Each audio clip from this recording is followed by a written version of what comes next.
Do you want me to go over there or here?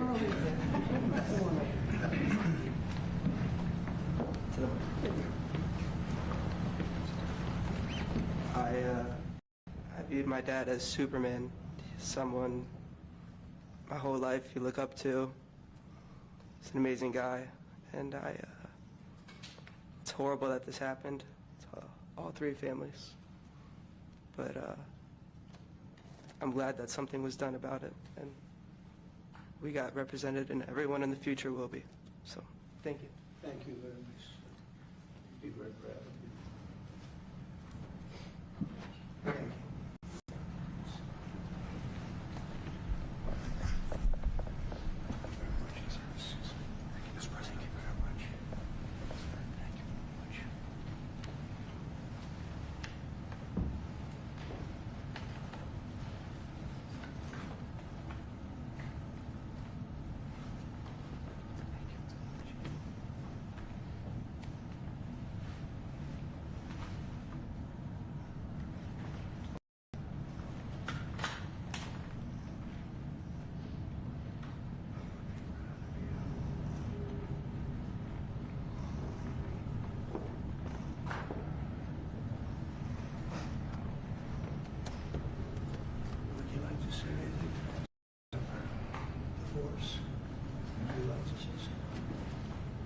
Tough thing to do.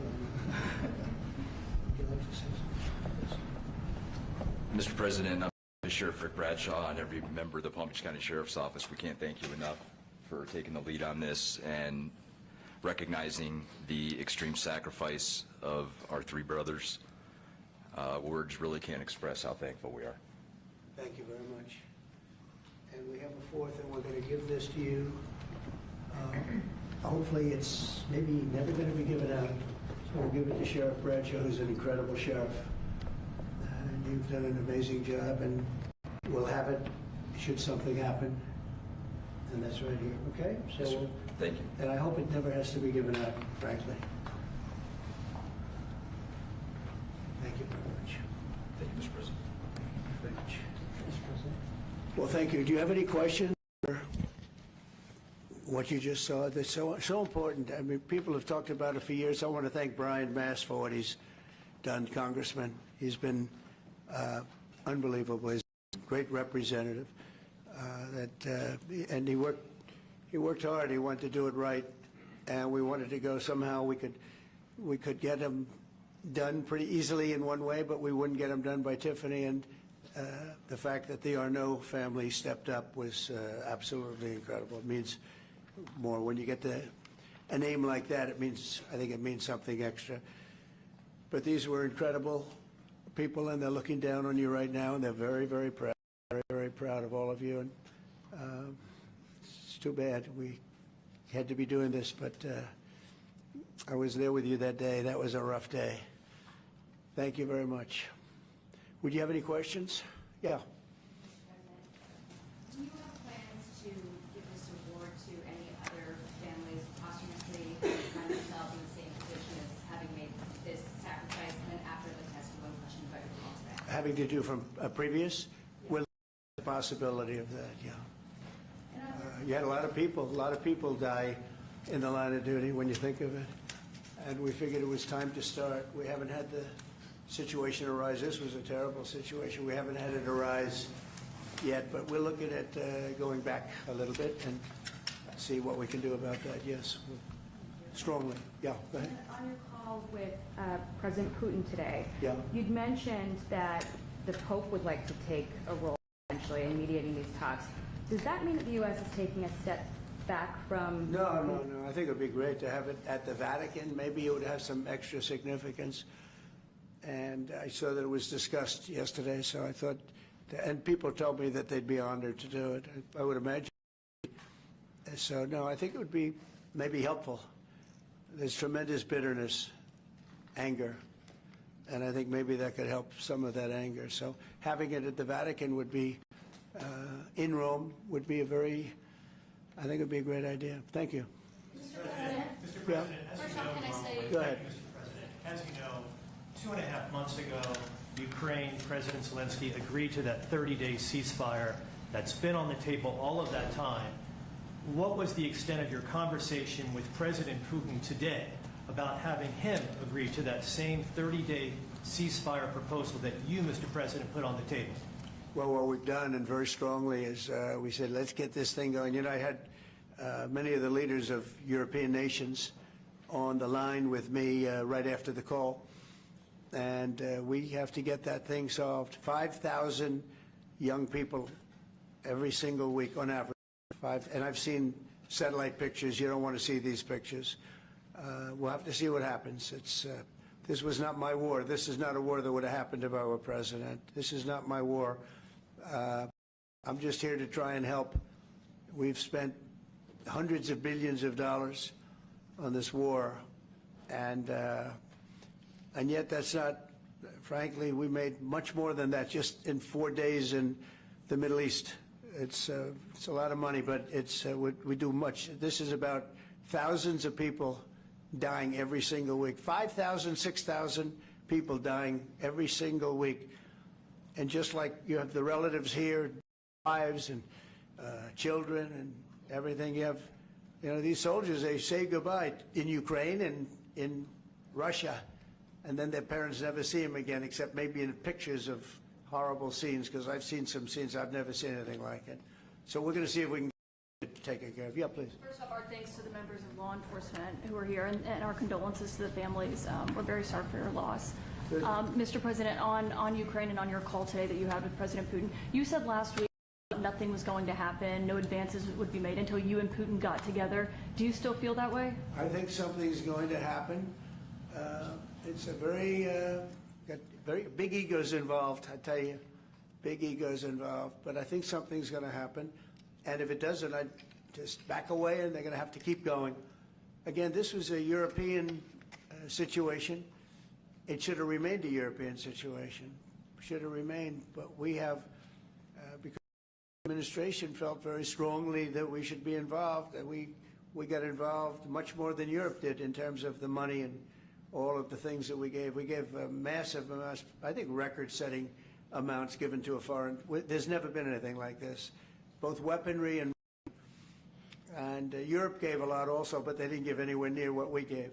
We gave probably almost 3 times the amount, and it's just a shame. The whole thing is a shame. Did you ask the death is just a shame. Yeah. Did you ask President Putin to meet with you About what? about Ukraine? Of course I did. I talked to him about it. I said, when are we going to end this, Vladimir? I've known him for a long time now. I said, when are we going to end this bloodshed, this bloodbath? It's a bloodbath. And I do believe he wants to end it. You know, when I made the call, I told the people last night, I spoke to the heads of the different countries, Germany and Finland. We had Italy, as you know, and UK was on the line today, and a couple of others. And then they were, in turn, calling everyone. Ursula was there from the European Union. She was terrific. And we spoke for time about it. And they got a problem. It's a big, big problem. It's a terrible war. It's a very hard to extradite themselves away from what's taken place over there. The amount of anger, the amount of hate, and the amount of death. It's very hard, very tough situation. But I said to him, we got to get going. And I did say also, if I thought that you couldn't do it, I'd step away, because what are you going to do? We don't have boots on the ground. We wouldn't have boots on the ground. But we do have a big stake, and the financial amount that was put up is just crazy. It's crazy. This is for somebody else. The amount of money that we put up is record-setting. There's never been anything like this. And that includes weapons. Never been anything like this. Yeah, please. Mr. President, on the medal, how far back do you intend to look to consider for the recipients? On your call today, if Putin ultimately proves to be the obstacle to peace, is further arming Ukraine on the table at that point? Well, we'll look. I mean, we're going to look. I hope that, I like to think positively, frankly. I just can't allow this to continue. This would have never happened if I were president, and most people admit that. It would have, and it didn't happen for 4 years. And October 7th would have never happened either. That's the attack on Israel. That would have never happened. so sad, a lot of things wouldn't have happened, but so sad to see it. No, I think that there's a good chance we can get this done. I believe Putin wants to do it. Now, if I thought Putin didn't want, I mean, that's what I do. My whole life is like deals, one big. And if I thought that President Putin did not want to get this over with, I wouldn't even be talking about it, because I'd just pull out. What did you hear that gave you confidence that he does want peace versus buying time? I think he's had enough. I think he's had enough. This has been a long time. This has been going on for more than 3 years. When you think, right? It's been going on for a long time. Yeah, please. So, thank you, Mr. President. When you implored him to stop previously, Vladimir stopped on social media, and he didn't. He just continued. I'm curious, did you bring that up with him in your phone call today? You have to talk about. Sorry. You previously on Truth Social implored President Putin to stop. You wrote Vladimir stop, and he didn't stop. Quite the contrary. I'm curious, did you bring that up on your call with him today? And No, I didn't bring that up. But I did say, it's time, you got to stop this thing. And I believe he wants to stop. Look, I think very able to tell whether or not he wanted to or what. I thought there was a very good chance, like a 50-50 chance, that he would say, I want to take the whole thing. I didn't know what he was going to say. And then they have a different kind of a problem. But I believe he wants to stop. You Sure. mentioned twice just now about backing away or walking away if it looks like it's going to be an intractable problem. Do you have a red line in your head of what would cause you to back away? And Yeah, what in my exactly- head, but not something I'm going to Sure. announce. But yeah, definitely in my head I And do. what Yeah. exactly would that look Because like? this isn't our war. This is not my war. This is not the war. I mean, we got ourselves entangled in something that we shouldn't have been involved in. And we would have been a lot better off, and maybe the whole thing would have been better off, because it can't be much worse. It's a real mess. It's a death trap. And what exactly- So I think that, yeah, I would say I do have a certain line, but I don't want to say what that line is, because I think it makes the negotiation even more difficult than it is. Yes, please. Mr. President, thank you all for your sacrifice. I'm so sorry for your loss and everybody. You mentioned the bloodbath you want to see end in Ukraine. You mentioned that you believe Putin wants peace, but he just attacked Ukraine yesterday. So what makes you think he wants peace? Well, he's in a war, you know. I mean, nobody said don't. They're fighting, they're attacking each other, and people are dying all the time. He's in a war. He's fighting a war. Nobody said he was going to stop. I think, is it terrible? Yeah, it's terrible. I think it's terrible. Can you wait for President Biden? President Biden was diagnosed with cancer, the war, and then I'm asking about reconciliation. Why haven't you increased the sanctions on Russia yet? Well, because I think there's a chance of getting something done, and if you do that, you can also make it much worse. But there could be a time when that's going to happen. Yep. Mr. President, President Biden, Who was going to say? with the ratings Go ahead, downgrade from... please. Do you want to respond to President Biden being diagnosed with cancer? Are you going to call your predecessor? I think it's very sad, actually. I'm surprised that it wasn't, you know, the public wasn't notified a long time ago, because to get to stage 9, that's a long time. I just had my physical. You saw that. You saw the results of that particular test. I think that test is standard to pretty much anybody getting a physical, good physical. We had the doctors at the White House and over at Walter Reed, which is a fantastic hospital. I did a very complete physical, including cognitive tests. I'm proud to announce I aced it. I got them all right. You proud of me? Yes. Your husband would be proud of me for getting them all right. It's a little risk. If I didn't get them all right, these people would be after me. It would be not a good situation. But I think, frankly, anybody running for president should take a cognitive test. They say it's unconstitutional, but I would say in that particular case, having a cognitive test wouldn't be so bad. But when you take tests, medical, as a male, that test is very standard. I don't know if it's given to everybody, but it's given just about. And it takes a long time to get to that situation. Now, I think, to get to a stage 9, I think that if you take a look, it's the same doctor that said that Joe was cognitively fine. There was nothing wrong with him. Well, he said, if it's the same doctor, he said there was nothing wrong there, and that's being proven to be a sad situation. And the auto pen is becoming a very big deal. The auto pen is becoming a big deal because it seems like that maybe was the president who ever operated the auto pen.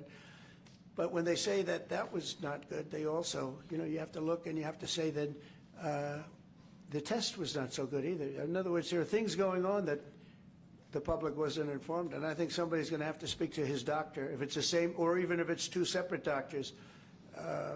Why wasn't the cognitive ability, why wasn't that discussed? And I think the doctor said he's just fine, and it's turned out that's not so. It's very dangerous. Look, this is no longer politically correct. This is dangerous for our country. Look at the mess we're in. You're talking about all these questions on Ukraine and Russia that would have never happened. As an example, if I were president, would have never happened. The other thing is you have to say, why did it take so long? I mean, this takes a long time, can take years to get to this level of danger. So it's a very, very sad situation, and I feel very badly about it. And I think people should try and find out what happened, because I'll tell you, I don't know if it had anything to do with the hospital. Walter Reed is really good. They're some of the best doctors I've ever seen. I don't even know if they were involved, but a doctor was involved in each case. Maybe it was the same doctor, and somebody is not telling the facts. That's a big problem. President Zelensky of Ukraine says that the Ukrainians are ready for a ceasefire, they're ready for peace negotiations. In your mind, is Ukraine doing enough to get this peace? I'd rather tell you in about 2 weeks from now, because I can't say yes or no. I think, look, he's a strong person. Zelensky, a strong guy, and he's not the easiest person to deal with. But I think that he wants to stop. He's, not. It's a very bad. It's a very bad thing that's happening over there. I think he wants to stop.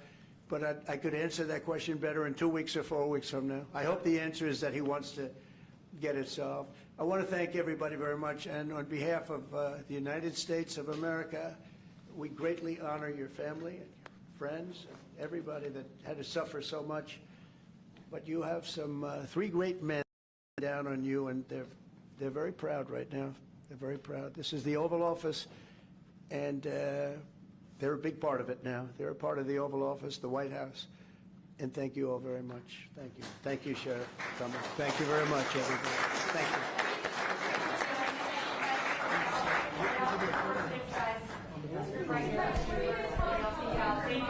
Thank you all. Thanks, guys. Thanks, guys. Head right out this way. Just come forward. Let's go, guys. Thank you. Mr. President, thanks, guys. Thank you. Let's head this way. Thank you. Thanks, guys. Thanks, guys. Let's head out. Thank you. Thanks, guys. Let's go around these doors.